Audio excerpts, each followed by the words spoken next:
Couleur de Nice des Alpes-Maritimes qui permet chaque week-end, pendant une petite demi-heure, de s'installer véritablement et de revenir sur l'histoire, les siècles passés des communes ou parler aussi des personnages qui ont fait la vie de notre département des Alpes-Maritimes. Aujourd'hui, on est à Tourette-sur-Loup. Bonjour Cécile Tarlier.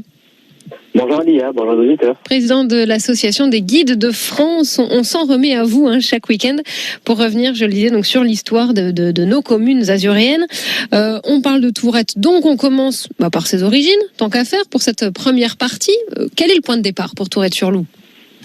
Sur la préhistoire, parce que des traces préhistoriques ont pu être redécouvertes à Tourette-sur-Loup. Les traces préhistoriques remontent à 70 000 ans avant notre ère.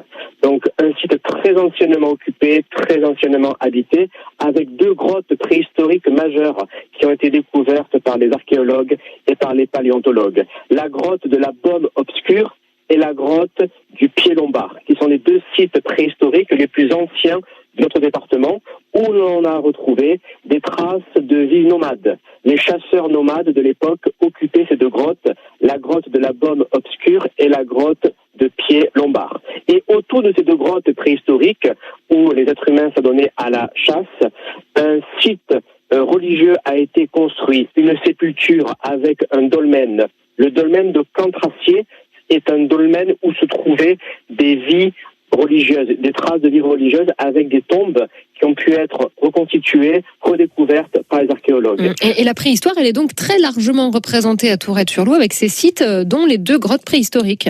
Puis, vers 2000 avant notre ère, les habitants ont quitté les grottes pour s'établir en hauteur, notamment sur le pic de Courmette. Le pic de Courmette est un site habité préhistorique et là, on constate une évolution. Les habitants abandonnent la chasse pour se livrer aux activités pastorales.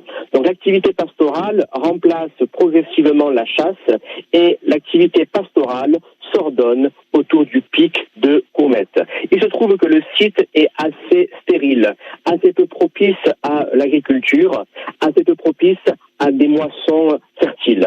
Raison pour laquelle les habitants vont toujours vivre autour de l'activité pastorale.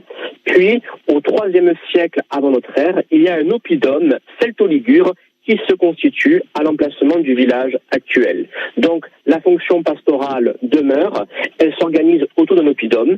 Puis, lorsque les Romains arrivent dans le sud de la France au IIe siècle avant notre ère, ils transforment l'oppidum en castrum, le castrum de Torettis, qui a donné plus tard Tourette-sur-Loup. Merci Cécile, on y revient justement sur cette histoire de Tourette-sur-Loup. Après une courte pause sur France Bleu Azur, à tout de suite pour la seconde partie, Cécile Tarlier. France Bleu Azur au week-end. Nous sommes depuis quelques minutes dans Couleur de Nice et des Alpes-Maritimes, le rendez-vous patrimoine de France Bleu Azur à Tourette-sur-Loup avec Cécile Tarlier, présidente de l'association des guides de France. On revient sur la seconde partie. On s'était donc arrêté au Moyen-Âge et on va arriver petit à petit à notre époque contemporaine. Comment se fait l'évolution de Tourette-sur-Loup ? L'évolution de Tourette-sur-Loup se fait autour de l'activité pastorale et autour de son site fortifié.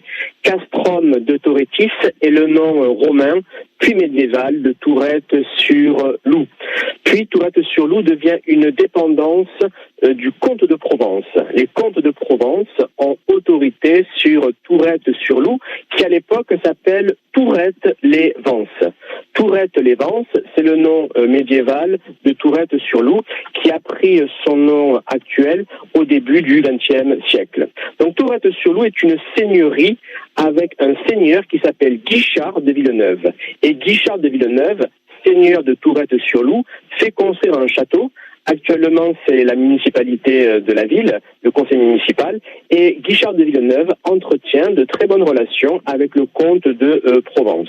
Il se trouve qu'une pression est exercée sur Tourette-sur-Loup par la famille de Savoie. Puis la seigneurie de Tourette-sur-Loup continue son existence, cela jusqu'à la Révolution française. Et que se passe-t-il alors ensuite, à partir de ce moment-là, Cécile ? À la Révolution française, les habitants s'emparent du château et le transforment en hôtel de ville. Au XIXe siècle, au XXe siècle, Tourette-sur-Loup se situe un peu à la marge de tout le développement qui se fait dans les Alpes-Maritimes autour du chemin de fer et autour du tourisme. Assez peu de touristes à Tourette-sur-Loup, quand bien même les paysages sont magnifiques sur les baos, ainsi que sur ces maisons qui donnent à même les ravins.